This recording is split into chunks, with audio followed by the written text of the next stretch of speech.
we have come together here this evening for a very joyful occasion, the 40th wedding anniversary of our friends, Dr. and Mrs. Vijay, which is a joyful occasion for them, but also for us, because it shows that here are two people who have lived together in peace, love, and harmony for a long time. Actually, 40 years are 2 generations. So we count a generation as 20 years. So they have given actually an example how it is possible to be loving and peaceful for many years together. They have brought up their children in that loving and peaceful atmosphere. And when one walks into this house, as I sometimes do and have the great pleasure of being invited to do so, one feels that there is love and peace in this house. That is not because somebody says anything. It's not because anybody does anything. This is a feeling. And we live according to our feelings. This is an example, and it can be really likened to how the Buddha talks about the Karaniya Metta Sutta and how he explained to us the Brahma Viharas.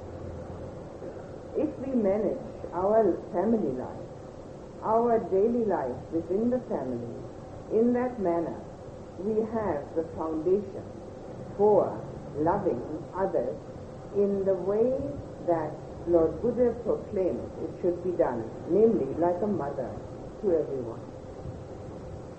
This kind of loving feeling that exists in a family such as this then also has been used, as Lord Buddha said it should be generous and giving to other people. Generosity and giving is a byword in this family. This is exactly how Lord Buddha said we should live. The ordinary person who lives in the family is, of course, the majority. So the majority of people living within this kind of framework need to really think about the words of the Karaniya Metta Sutta, how they can use the lovingness which exists in a family situation so that they can then extend it and expand it so that it becomes all-embracing. The heart which is full of loving kindness is called a heart full of boundless love. And the liberation, which is the word for Nibbana, comes through Chetu Vimutti and Panya Vimutti, the heart and the mind. They have to work together. And when the heart has been liberated, the mind will be liberated too. It doesn't matter which way we start. Now, anyone who lives in a family situation definitely needs the heart to start with, the feeling, because otherwise it will not be possible to have a peaceful and harmonious life for oneself, for one's family members, and by the same token, for anyone who's connected with this family. Now, none of us are independent of others. Even to get a letter, we need the fellow to deliver it. Even in such a small matter, we need someone else to do it for us. And we need the post office to put the stamp on. How much more are we dependent on each other? We all live together. Although we have separate houses in which we put ourselves, although we have separate families with different family names, yet there's an interconnection between all of us. This interconnection is mainly experienced through our feelings, how we feel. Our feelings are what really makes our life. We have constant contact with the outer world. This contact that we have with the outer world comes through our senses, what we see, hear, taste, touch, smell, and think. And because of those senses the contact that we make, a feeling arises. Now this feeling arises because it is a contact which has been made and there is nothing else that can happen. Whether enlightened or unenlightened, a feeling arises. And this is what we live by these feelings. So it is our responsibility in this life to purify those feelings. And these feelings, these emotions that we have, the only four that Lord Buddha said that are worthwhile having are metta, karuna, mudita, upekkha, loving kindness, compassion, joy with others, and equanimity. All other emotions that come and go within us aren't worth having or worth hanging on to. If we really practice what Lord Buddha taught, then we will try to make these emotions our main stay in life, our foundation for our feelings. In a loving family, if there's those four are not happening, it will not be a family. It will be a ruptured and difficult situation in which everybody does what they please rather than what will please the other one. One time, there were 3 monks living together, and they were all enlightened. And Lord Buddha came to see them and asked them how they were getting on with each other. And Anuruddha answered for the 3 and said, we are fine. We are living life, milk with water. And Lord Buddha said, why? How do you manage? And he said, because we do not do what we want ourselves. We do what the other one wants. We do not pay attention to our own wishes. We pay attention to the wishes of the other 2. And because of that, we live together in complete harmony. We merge with each other like milk merges with water. It doesn't stay separate. Now this sounds to me like a good prescription for family life. And without some of that in a family life, it is definitely impossible to have harmony and peace that everybody wants. Maybe we cannot do it quite as well as an enlightened one. It is not to be expected. But at least we have that as our direction. And when we have been able to have that as our direction in our daily activity within the family, then it is bound to spread from us. All of us are deploring, everybody is deploring, that there's no peace in the world. Everybody likes peace. But if you remember, there wasn't any peace in Lord Buddha's time either. It is impossible to find complete peace in the world. There's only one place where peace can exist, and that's in one's own heart. Because peace is a feeling, a peaceful feeling. And nobody can do it for us. This is a very interesting aspect which is so often overlooked. It's almost trite, it's a truism, but it's so often overlooked that if we want peace and harmony and love, we've got to have it within us. Other people, if they have it, they may help us to see it as an example. They may help us to not get upset and angry, but the feeling is our own. So in Lord Buddha's teaching, we constantly are put back on ourselves and our own resources, our own abilities, and our own practice. Now if we find that within our family there is love and peace and harmony, then this is to be considered as a seed bed, a bed where seeds are grown.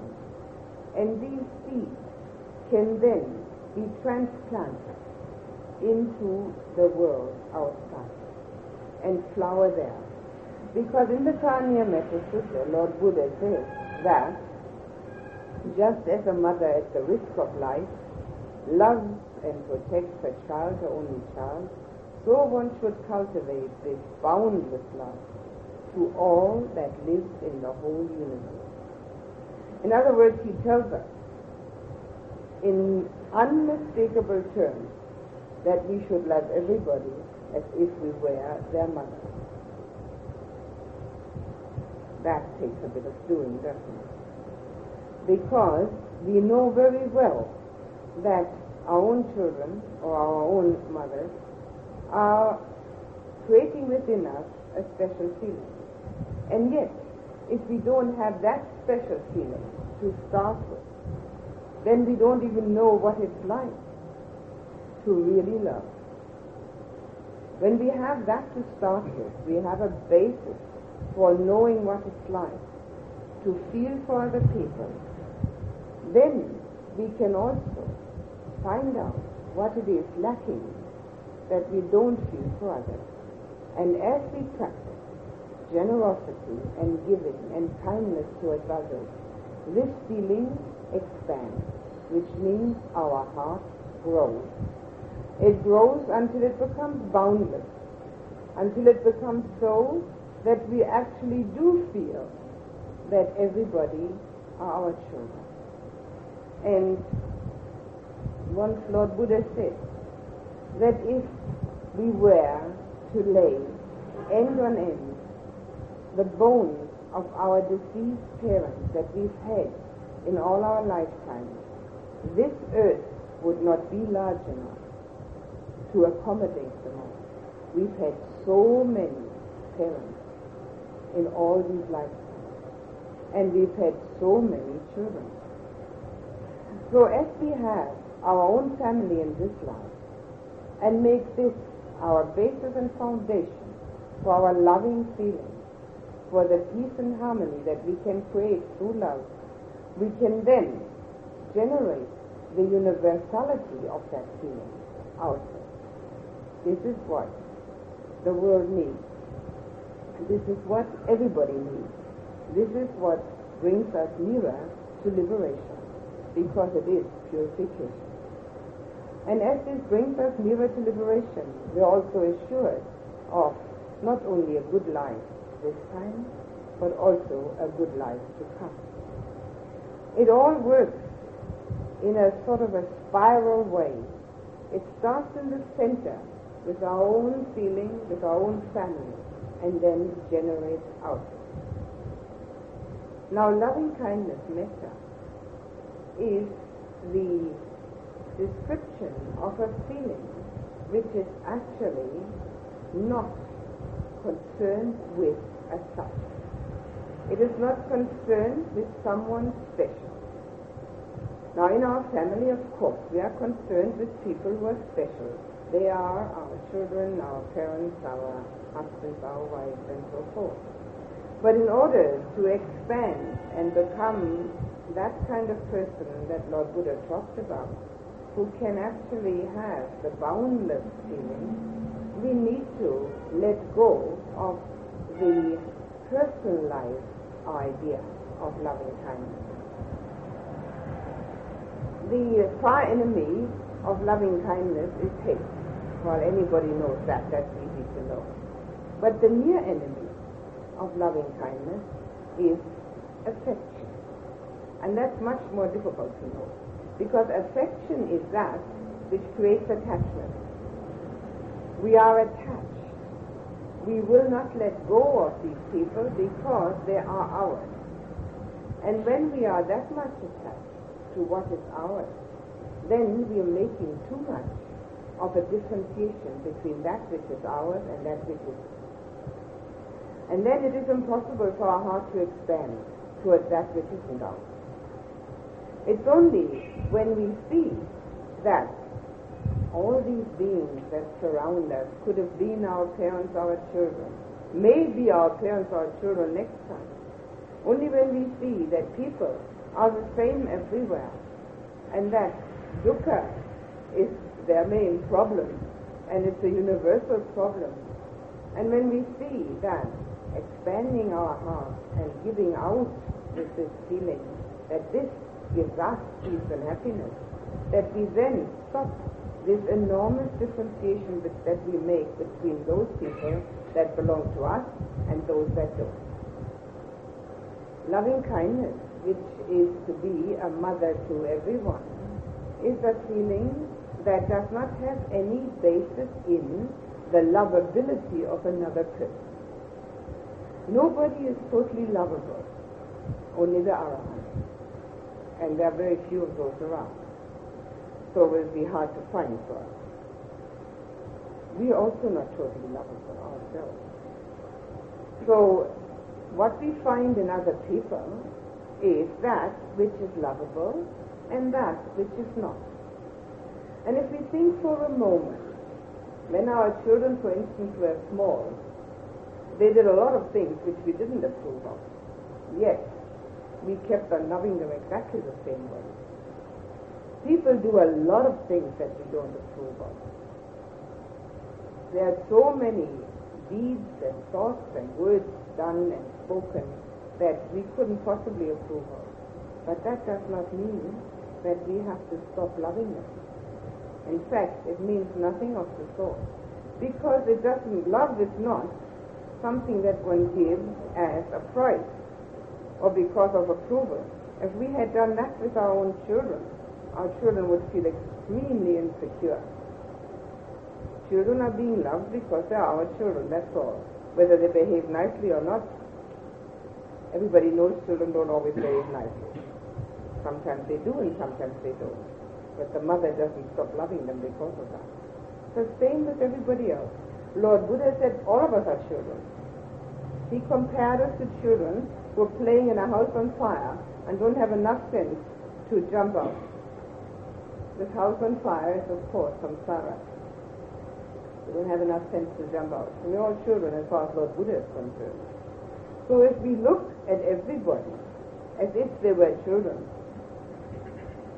ourselves included, we'll get a much better idea of people. Now, obviously, not being arahants, not being enlightened, we will find some people that are difficult for us to love. That means nothing else except that we are in front of a learning situation. This person we're going to have to try with.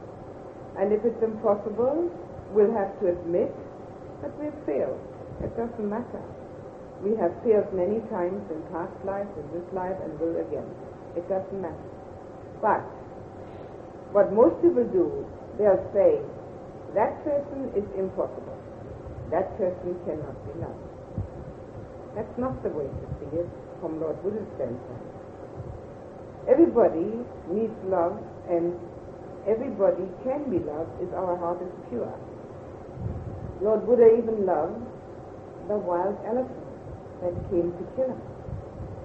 Loved him to the extent of being able to stop him.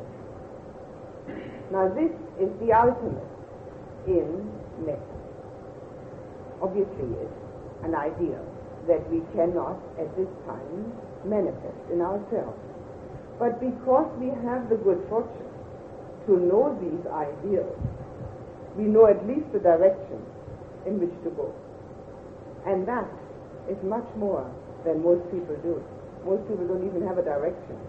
Most people believe in this world, most people believe that if somebody is unpleasant, is unfriendly, is not the kind of person they like, that they have every right and reason to dislike that person.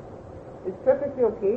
It must be so because they're disliking the person, so the person is not likable. That does not bring any happiness to one's own heart. It doesn't bring any purification. It doesn't make us grow and mature. The only thing to do is, when one feels a dislike in oneself of someone else, to realize that that person is also the child of some mother, and that mother also loves that person, and to realize that that person also has dukkha, and to realize that love is not given as a reward. Love is given because one's heart is able to do it. This is a big difference between the way Lord Buddha's disciples look at it and the way the world looks at it. When we see the way the Dhamma looks at things, it usually looks at everything in a totally different way, upside down, 180 degrees turned around. If we really want to grow and do not remain the children that Lord Buddha said we were, then this is one of the most important learning situations we can have in this life. And if we look upon this life that we have as that I like to call an adult education class, then we look at it in the right way. This is what this life is for. We are extremely fortunate. We are born as human beings, which Lord Buddha said is the best realm in which to attain enlightenment. We are born with our senses and our limbs intact. And not only that, but we are also in a situation where we are searching for the good, otherwise we wouldn't be here, and where the opportunity for the good has arisen. This is the most fortunate rebirth that anyone can acquire. It is the one rebirth where enlightenment is taught. All of us carry the seed of enlightenment within our minds. If we didn't, Lord Buddha would have preached in vain. If that seed wasn't there, then there was nothing to say. The seed is in our mind, in the human mind. It needs the cultivation. And with that seed in our mind, we have the most precious jewel. Mind and heart, in Pali, Chitta, are connected. They belong together. The Chitta has the thinking process, the Chitta has the feeling. So in English we have to make a differentiation. We have to say mind and heart. We can't, mind in English is only the thinking process. So with the two have to be purified. They have to be cultivated so that we can actually make the best use of this time on earth. We are given so many years, nobody knows how many. That too is our karma. Some of us live longer, some of us live shorter. We cannot know that. But we know that we have today. That we know. And we hope we're going to have tomorrow. And I hope all of you will have many tomorrows. But we can't be sure.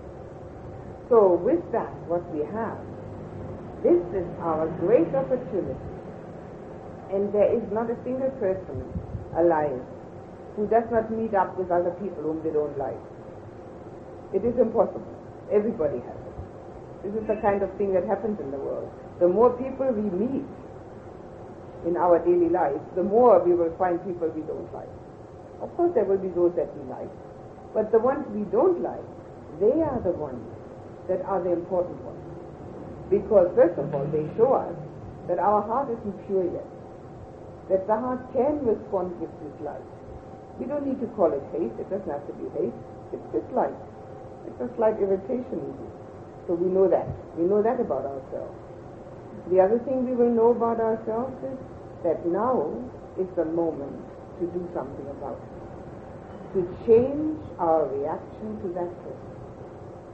And when we have managed to do that once, we will feel extremely secure and at ease, because we have found that we do not have to follow our instinctive emotions, but that we are actually able to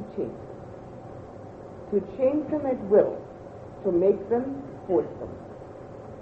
And having experienced that once, it gives us an enormous feeling of being at ease with ourselves, because we know we can do it again. We do not have to respond instinctively. We can respond by wanting to do it in a certain way. Now, the dislike which arises in us is not only against people. The dislikes which arise in us are also against situations, experiences, any of our taste, of our sense contacts. These are also dislikes. these also have to be watched. Every small dislike that we have changes the mind from positive to negative. It changes it from wholesome to unwholesome, from kusala to akusala. So we have to watch it and change it back. Because only when we keep the mind directed towards that which is wholesome and good, will it get the habit of it. And as it gets the habit of that, in the end it won't be able to do anything else. The cultivation of loving kindness can be the foundation and also the practice to gain complete liberation. To gain complete liberation means to gain complete purification. A person who is completely pure is a person that can be completely liberated. Now maybe it is not possible in this life, but if we don't do something about it, we don't even have a guarantee that such a fortunate existence is going to be ours again next time. We ought to make sure. So we ought to work on that. Our love, which so often falls by the wayside, because things happen, people happen, thoughts happen, speech happen, actions happen, which seem to be justifiably disliked. Well, we have a saying in English, hate the crime, but don't hate the criminal. It's exactly the same thing as when your child comes into your freshly waxed floor of the living room and spills a whole glass of milk on it. Well, you don't stop loving the child, do you? If you don't like that glass of milk on the freshly waxed floor, do you? People do all sorts of unbelievably unwholesome things. Why? Because this is the human realm, the fifth one from the bottom. What is there to expect? People do unwholesome things, they think unwholesome things, and they speak unwholesome things. This is the way this realm works. We can't change this realm, but we can get out of it. And getting out of it is about the best thing we can do with ourselves. And getting out of it means that we have to change ourselves from the person who has the likes and the dislikes, the love and the hate, to one who understands that the universality of being is that which we need to react to and confront, not the individuality. Individually, all of us have problems. Individually, all of us have dukkha. Individually, all of us have the wholesome and the unwholesome. But universally seen, this is a manifestation of being, and our hearts can go out in love to all. Now, very helpful in that matter will be compassion. The far enemy of compassion is cruelty. This is easy to see. Anybody can see that. But the near enemy is much harder to see. And in English, it is very easy to explain. I have come to know that in Sinhalese it's not so easy to explain. The near enemy is pity. Pity is an emotion where we are sorry for another person, but are divorced from that person. We are keeping ourselves apart. We're sorry that the other person is having some problems, but we ourselves are pretty glad that we don't have them. This is not compassion. Compassion means with feeling. Com is with in Latin. It's with feeling. It's empathy, which means that we have seen our own dukkha, that we have become fully aware of our own dukkha. And because we have seen it, we know that dukkha is universal and constant. And therefore, we can relate to the other people's dukkha with compassion. Compassion means also that we can show another person how to get out of their dukkha, because we have found to do it ourselves. This is a very famous story of Kisa Goswami. Lord Buddha would have been quite able to resurrect that dead child to life, but he didn't. That would not have been compassionate, because eventually that child will die anyway, and it wouldn't have taught the mother anything. All it would have done to the mother would have given her what she wanted. And in this life, we cannot get what we want all the time, sometimes. But instead, Lord Buddha showed Sita Goswami that everything that has come to life must die. And she could eventually accept it and see it.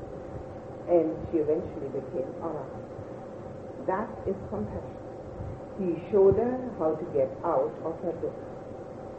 He did not do what she asked him to do. Give me medicine for this child. Make it come alive again. That's not what he did. If we want to have compassion, and this is the thing that we need to have, because again it is a purification of our being. It's not because other people need it. That is a secondary consideration and will be something that will result from it. It is a purification of our own being. It is that which creates peace and harmony within us.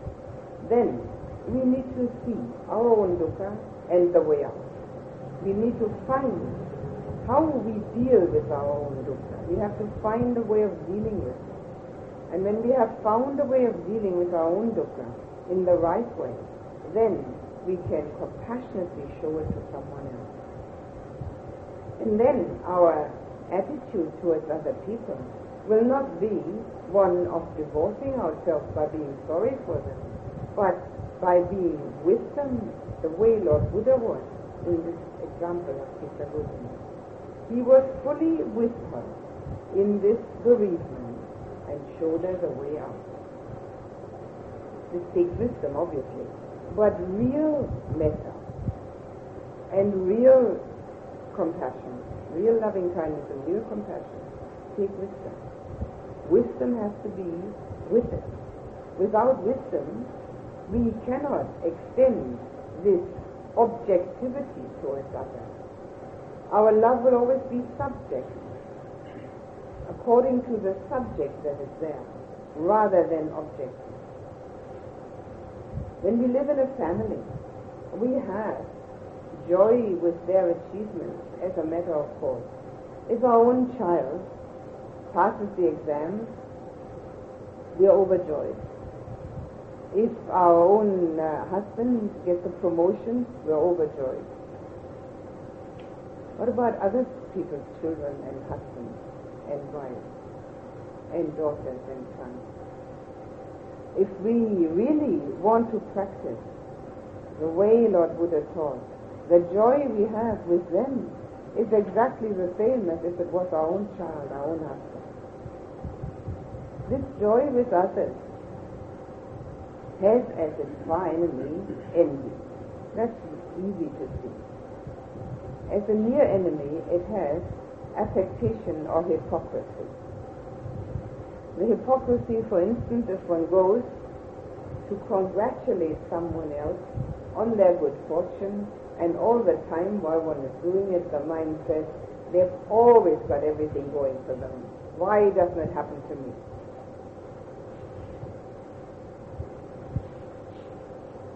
That's affectation, hypocrisy.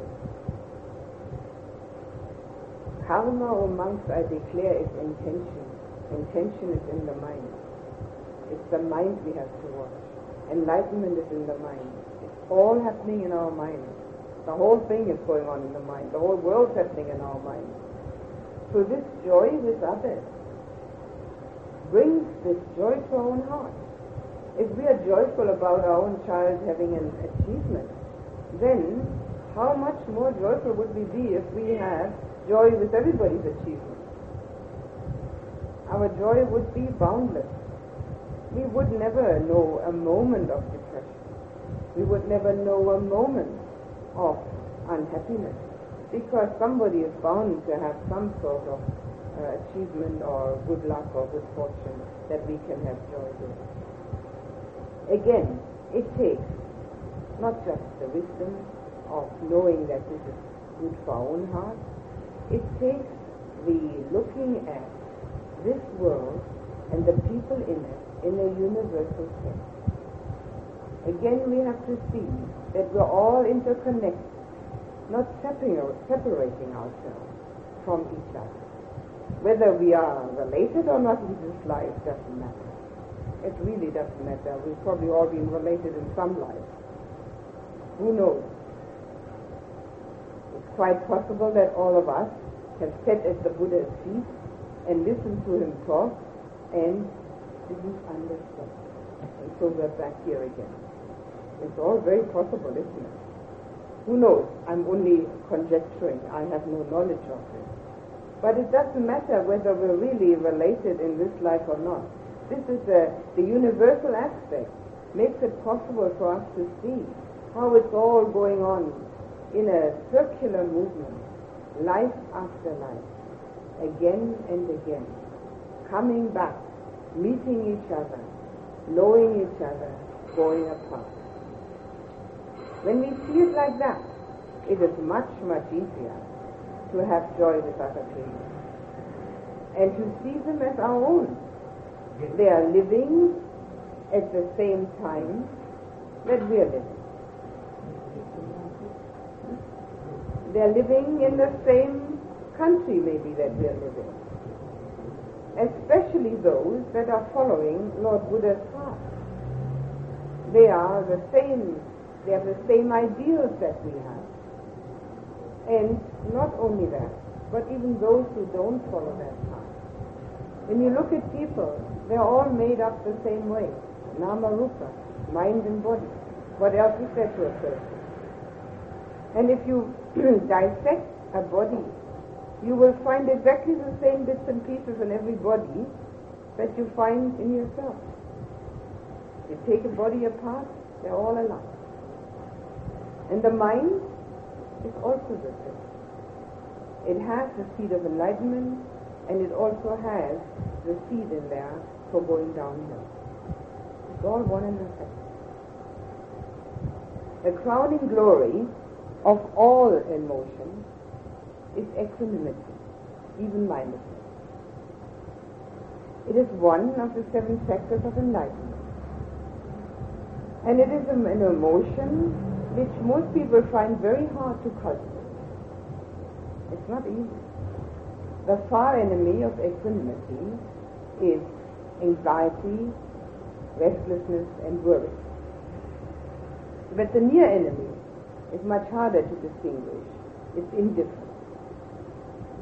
And these two, equanimity and indifference, even-mindedness and indifference, appear outwardly to be the same. But inwardly they are totally different.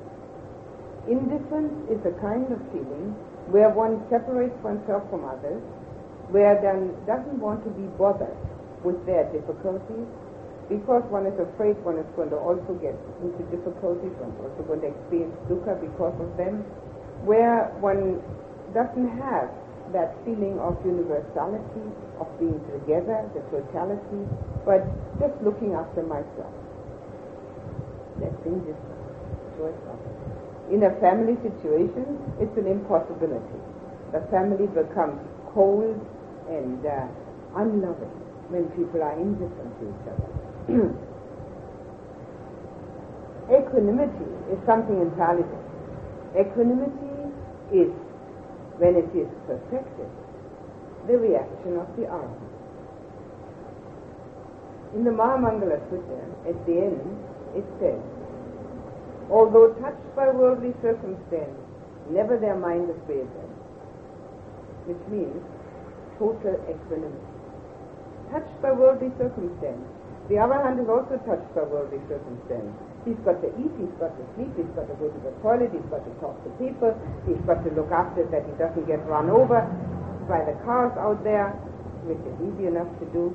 And he has also worldly circumstances. But the mind never wavers. Now we know our own minds, if we have ever taken a look, that they are in a wave motion. They go up and down. They move. Now we feel all right. But now something happens and we don't feel all right. And now something else happens and it's okay again. And then 5 minutes later, something confronts us, somebody wants something that we don't want to give, or somebody's taking something that we don't want him to take, and the whole thing already falls into disrepair again. There is motion, wave motion in the mind. Equanimity doesn't have any motion in it. The mind stays peaceful under all circumstances. Now that is a wonderful thing to aim for, isn't it? To have a peaceful mind under all circumstances, no matter what happens.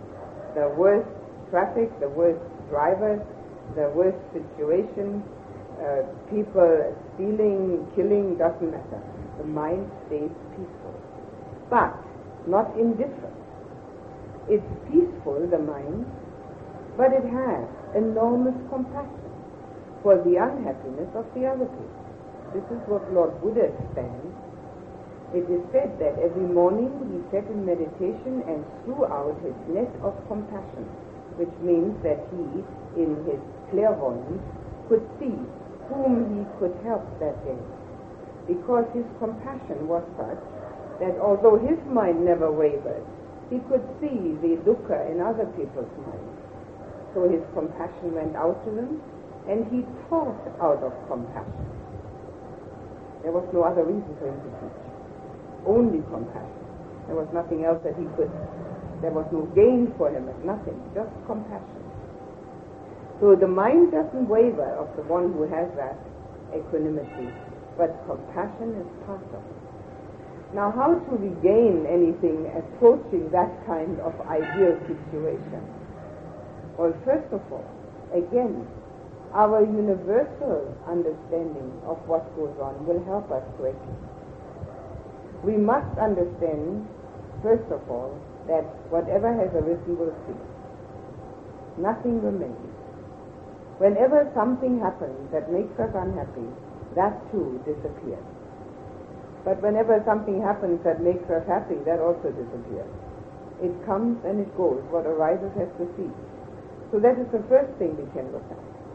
And the second thing we can look at is that dukkha in this realm is a foregone conclusion. You see, our dukkha always arises because we don't like the way things are. We don't like it when it's too hot or too cold or too early or too late, or the food is this way or that way, or people talk like this or people do that. We don't like it. We don't like it, so dukkha arises. We feel unhappy. But when we accept the fact that Lord Buddha said the first noble truth is the noble truth of dukkha, that it's a foregone conclusion that things are not going to work right, it's always like this, then there's no dukkha. All there is left is to try and set it right as possible. Dukkha comes from resisting the way things are. If we were to accept, it's quite all right. So our equanimity can arise through that. It has to have wisdom, the wisdom of knowing that any kind of upset within us only gives us unhappiness, nobody else. If we get angry, we are unhappy, not the other person. The other person may catch the anger, and then we have two angry people. But basically the first one who's unhappy is the one oneself. Lord Buddha compared anger at another person with trying to pick up hot burning coals with one's bare hands and throwing them at another person. Who gets burned first? The one who picks up the burning coals, and their hand is going to be in blisters. So it's ourselves that are at stake, nobody else. Equanimity is the kind of reaction where our anger and our hates and our dislikes are muted to the point where they no longer give rise to great passionate outbursts. They only totally disappear at the time when one becomes a non-returner. The stream winner still has the whole lot of it. The once returner still has some of it. The non-returner has completely done away with it. So what is there to be surprised about when one feels irritated, angry, and not equanimous? There shouldn't be any surprise. But what there should be a determination to do something about it. To do something about it in the way Lord Buddha said, to substitute, to change one's mind. Women are supposed to be the ones that always change their mind. Well, I think men can do it. Changing our mind means that we substitute. This is a way of dealing with our mind. Now, if we haven't done any practice at all, we are not aware of the fact that we can deal with our mind. We don't have to accept it the way it is. Because a mind that can become enlightened surely is a mind that can be dealt with in some way. It can be changed. What is actually happening with us is that our reactions are like buttons being pushed on a computer and the same printout coming over and over again. And that can be changed. We don't have to accept it. We don't have to get angry, worried, fearful, upset. It is our own choice if we become that way. And unfortunately, most people think it is due to the trigger that's doing it. It's due because somebody is talking nastily or somebody is doing the wrong thing, it's not being loving and kind. That is only the trigger. It's due to the fact that we have it sitting in here and haven't made any attempt to change it. Equanimity, even-mindedness, under some situation, brings again that feeling of security that we can actually handle our mind and our emotions in a way which does not make waves. The more waves we make, the more unhappiness we have. The more waves we make, the less peace there is within us. Our lovingness within us gets lost in those waves. So whatever confronts us is a learning situation. We should be grateful for it when it's difficult. It's like going from classroom to classroom while in school. If we don't get any difficult lessons, we're not going to pass to the next class. We have to have some difficult lessons. And these difficult lessons again and again give us a chance to learn about ourselves and how we can deal with things in a way that is within the 4 Brahma Viharas. We have such an excellent guideline in Lord Buddha's teaching. We've got the 4 Brahma Viharas spelled out for us. And we know that nothing else counts except those 4. So whenever things go wrong, something else has entered. Instead of those 4, or one of those 4, something else has come in. And we have an excellent guideline to see, well, this wasn't the way I really wanted it. Let me try again.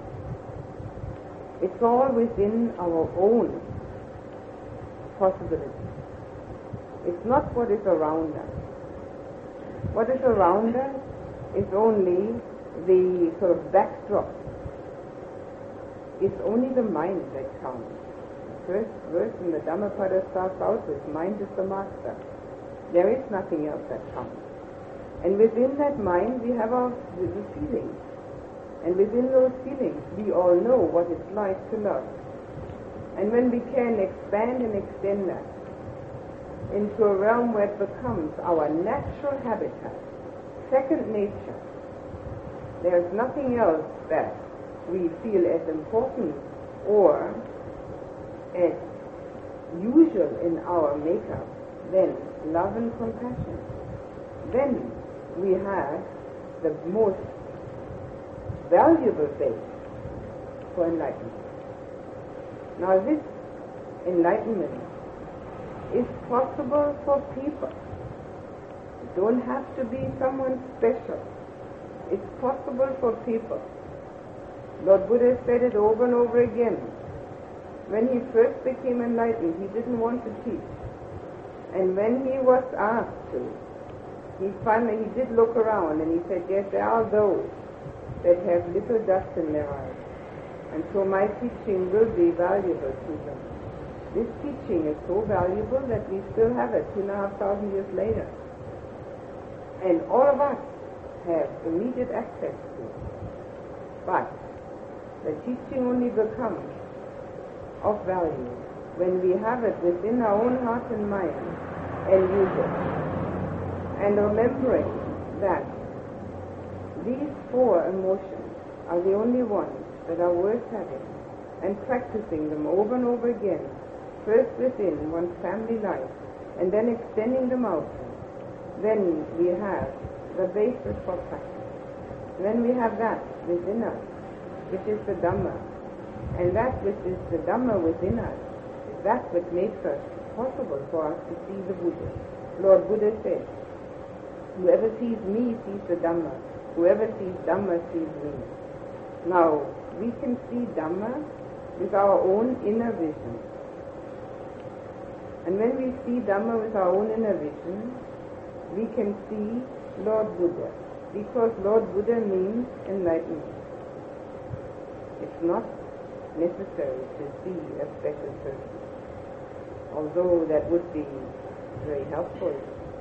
It is not necessary, because the Lord Buddha said himself, whoever sees me sees Dhamma.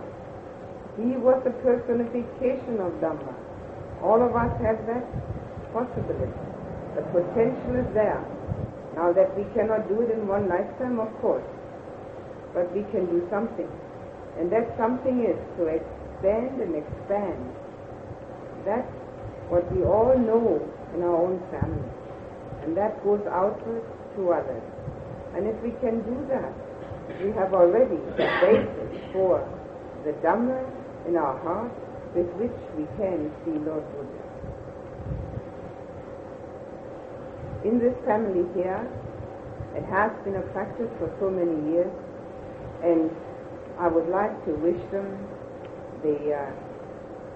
also the children, to have a long and happy life together as an example for so many people around us. And may there be a long and happy life for all.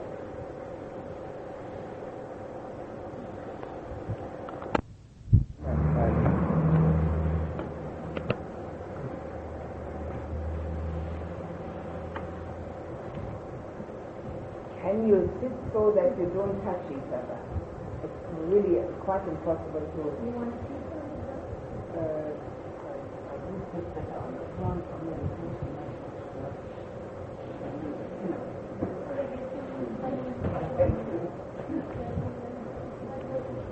I'm fine.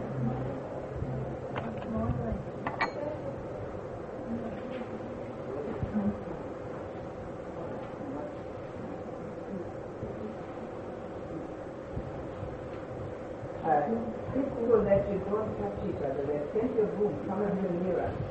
Come a little nearer. These ladies are sitting in a heap. Come on.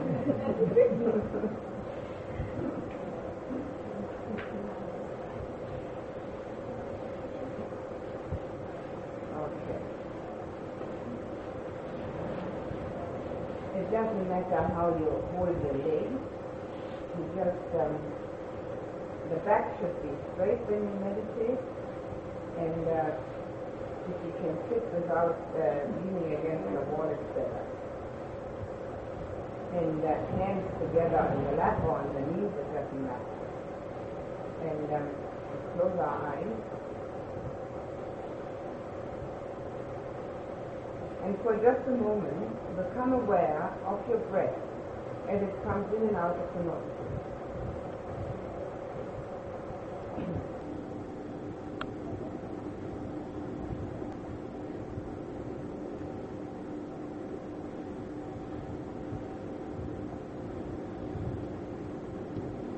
Now imagine that you have a beautiful white lotus flower growing in your heart. And it's opening all its petals until it's fully open.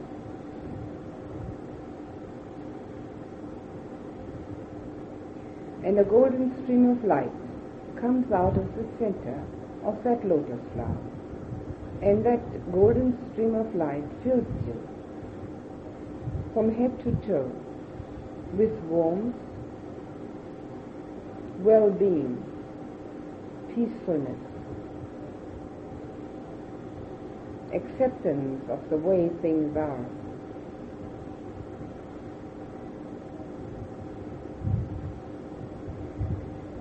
Happiness, lovingness, and the golden stream of light also surrounds you, and you can sit in it at ease and secure, like sitting within a golden cloud.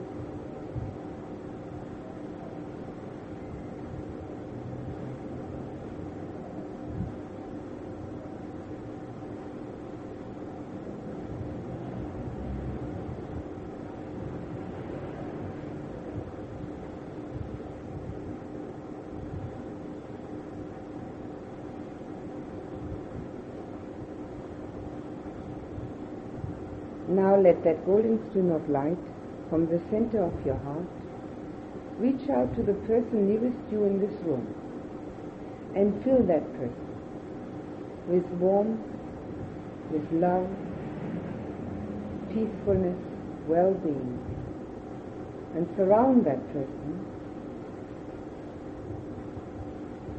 with security.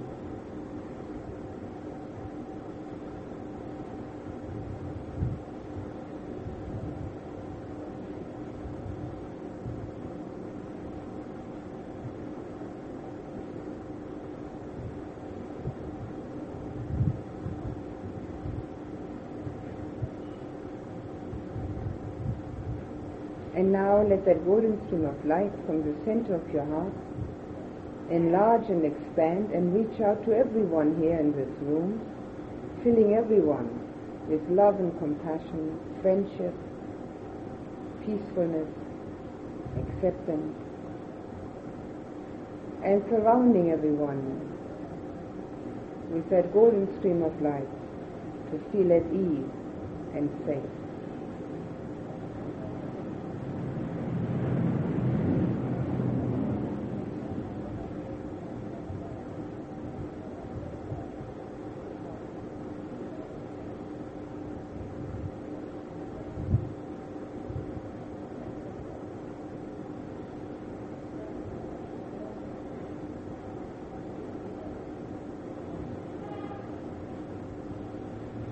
And now think of your parents, whether they're still alive or not, and let the golden stream of light from the center of your heart reach out to them, filling them with gratitude, love and respect, and surrounding them with that feeling of ease and safety.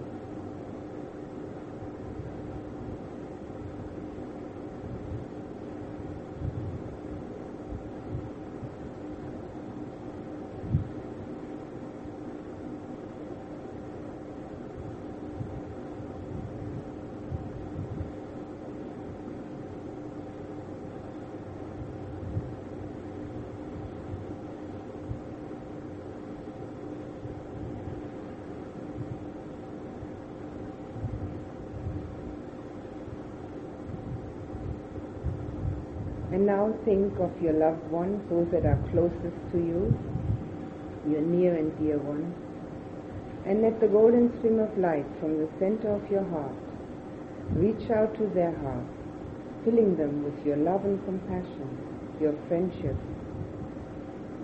surrounding them with peace and safety, without expecting to get it back from them.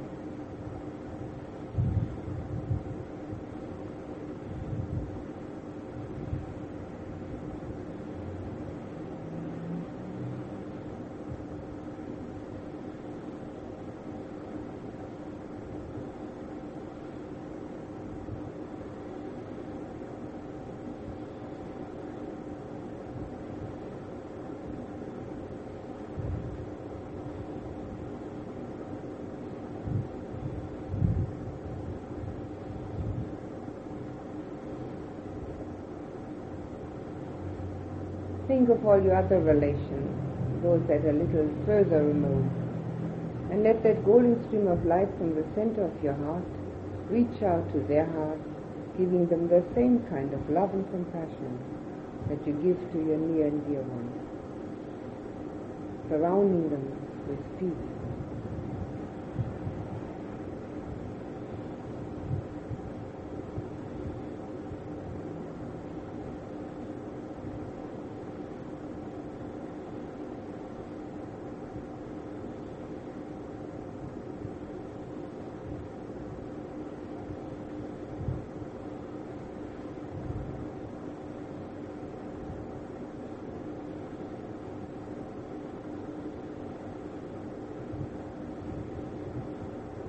Think of all your friends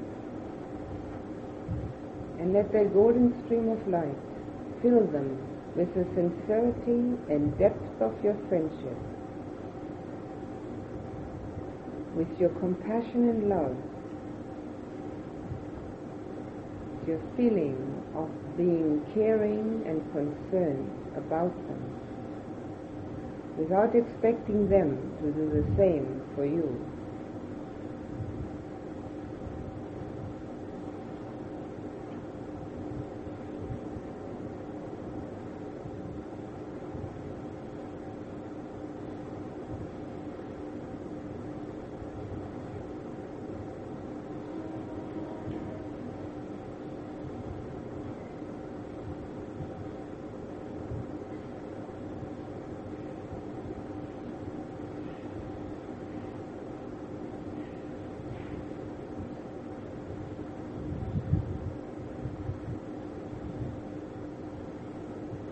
Think of your neighbors, the people you meet on the streets, in the shops, those you see occasionally, those you meet at work,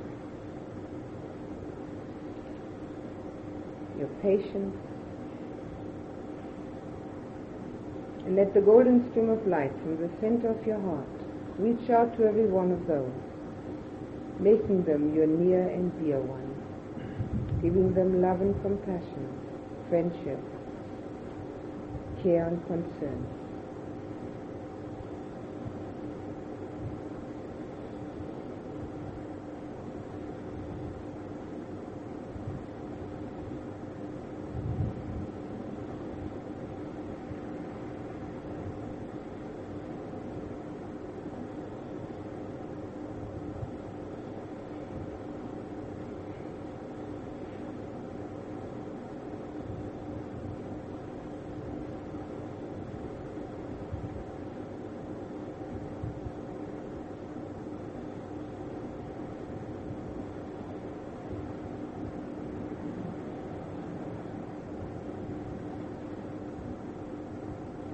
Now think of anyone whom you don't like, or with whom you can't get on, or with whom you have some argument. And think of that person as your teacher, teaching you about your own heart. And let the golden stream of light from the center of your heart reach out to that person, knowing that he or she has dukkha, and filling that person with your love and compassion and friendship, and surrounding that person with peace and safety.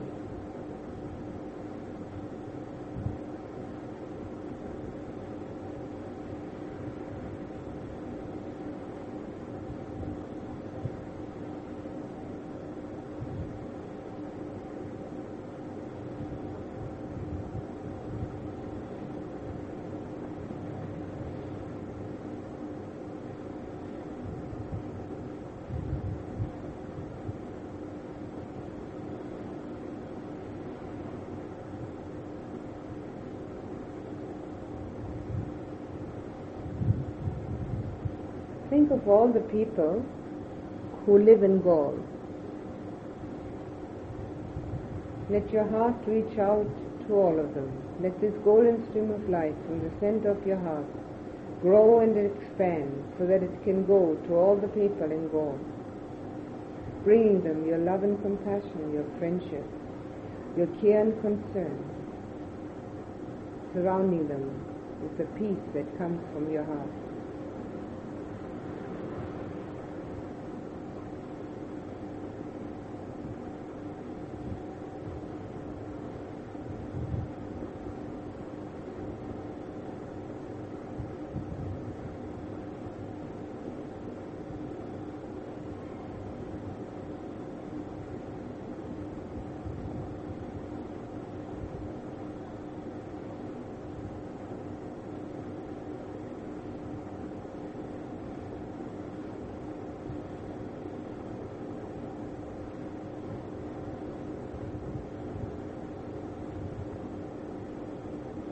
Think of all the people who live in the whole of Sri Lanka, from north to south, from east to west, all searching for happiness in some way or another, all having dukkha. And let that golden stream of light from the center of your heart expand and enlarge, that it becomes like a huge golden cloud. And the golden drops from that cloud, containing your love and compassion, can fall into everyone's heart, filling them with your care and concern, your friendship, and surrounding them with peace and safety.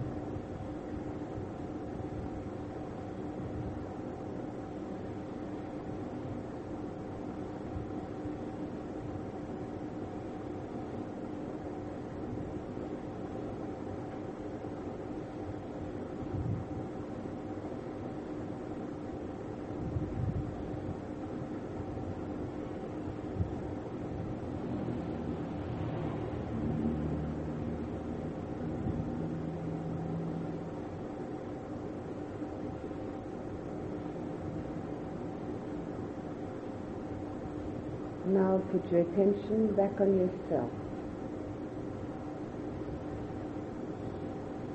Feel the joy that comes from making the right kind of effort, the happiness that comes from giving love, and the peacefulness that comes from wholesome thought and speech. Let only these feelings arise in yourself. The joy, the happiness, and the peace. Let it fill you from top to toe and surround you, so that you can sit in it like sitting in a golden cloud.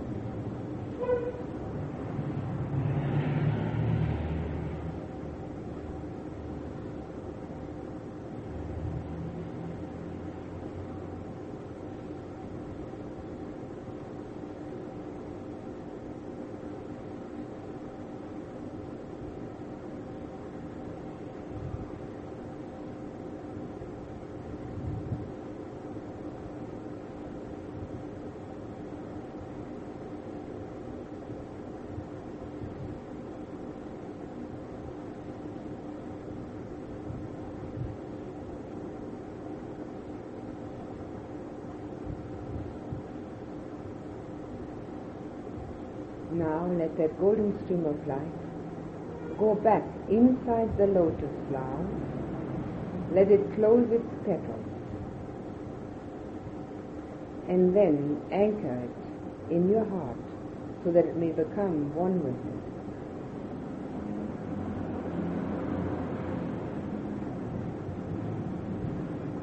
Sabe sata bhavantu sukhitata